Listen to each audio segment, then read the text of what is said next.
Office time की भीड़ भाड़ वाली लोकल ट्रेन हावड़ा जाने के लिए। ट्रेन अभी अभी मेचेदा स्टेशन से चली थी। भीड़ को चीरते हुए लगभग 60 वर्ष की एक बुजुर्ग महिला डिब्बे में चढ़ी। साधारण सूती साड़ी पहनी थी, लेकिन उनके चेहरे पर एक अद्भुत गरिमा और शालीनता झलक रही थी। उनके हाथ में कपड़े का एक बड़ा झोला था। वह धीरे धीरे बीच वाली सीट तक पहुंची और बैठ गई।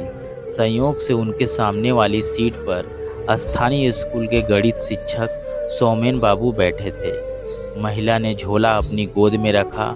सौमेन बाबू ने देखा कि बैग बीच बीच में हल्का सा हिल रहा था और उसके भीतर से धीमी सी खड़खड़ाहट सुनाई दे रही थी।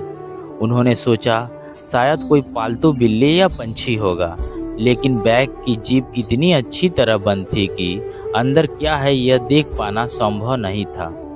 कुछ देर बाद ट्रेन में समीर चढ़ा। वह ट्रेन में कहानी की किताबें और बच्चों की कॉमिक्स बेचता था। मधुर आवाज़ में पुकार रहा था, आइए दादा, आइए दीदी, सफ़र की थकान मिटाइए और मन की खिड़कियाँ खोलिए। बेहतरीन कहानी की किताबें सिर्फ 20 और 30 रुपए में। बुजुर्ग महिला मुस्कुराकर बोली, अरे ओ किताब बेटा, जरा इधर आओ। भीड़ के शोर में समीर पहले सुन नहीं पाया। महिला ने थोड़ा ऊंची आवाज में कहा, अरे भाई किताब बेटा, इधर आओ, अपनी झोली से कोई अच्छी सी किताब दिखाओ। पास आकर समीर मुस्कुराया और बोला, मौसी जी, आप मुझे किताब बेटा क्यों बुला रही हैं?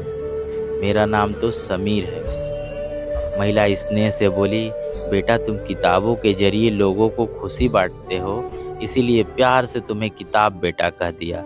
बुरा मत मानना। अच्छा, वह शतरंज की कहानियों वाली किताब कितने की है?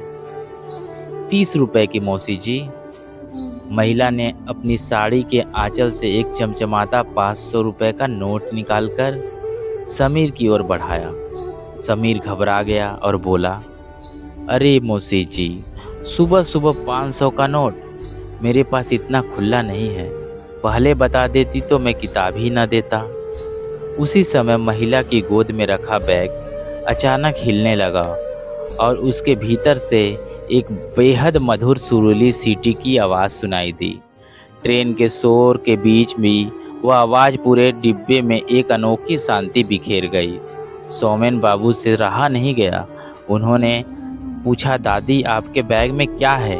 इतनी प्यारी आवाज़ तो पहले कभी नहीं सुनी। महिला गर्व से मुस्कुराई, यह पहाड़ी मैना है बेटा, बहुत सुंदर गाती है। उधर समीर छुट्टे पैसों की तलाश में इधर उधर देखने लगा। तभी ट्रेन उलबेरिया स्टेशन पर रुकी। वहाँ से एक मध्यम आयु का नौकरी पेशा व्यक्ति जल्दी जल्दी डिब्बे में चढ़ा। गर्मी और भीड़ से उसका मूड पहले ही खराब था।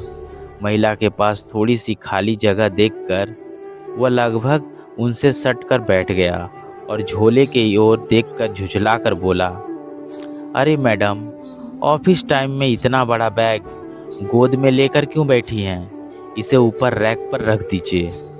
महिला शांत स्वर में बोली, नहीं बेटा, ऊपर नहीं रख सकती। पिंजड़ा हिलेगा तो मेरी मैना डर जाएगी, उसे तकलीफ होगी। वह आदमी गुस्से से बोला, कमाल है, पंछी की तकलीफ के लिए इंसान परेशान होगा। क्या ट्रेन का डब्बा चिड़ियाघर है? इतना कहकर उसने बैग को धक्का देने की कोशिश की। तभी समीर छुट्टे पैसे लेकर लौट आया।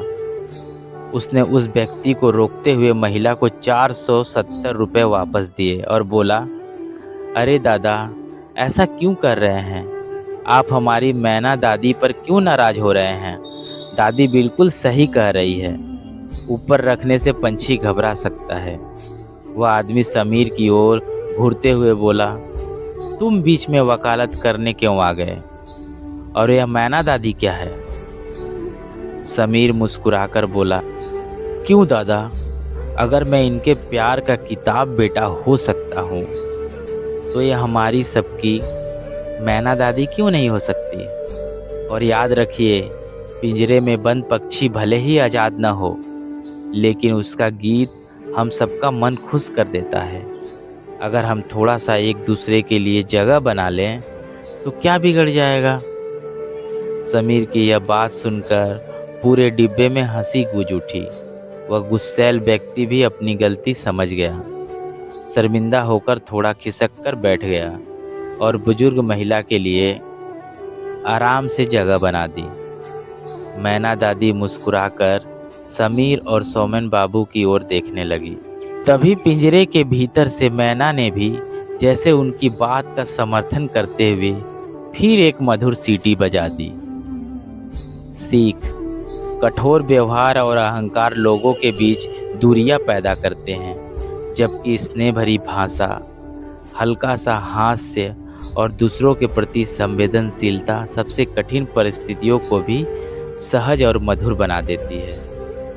सहनशीलता ही समाज की सबसे बड़ी सुंदरता है। लेख: सुषमा बाग प्रधान।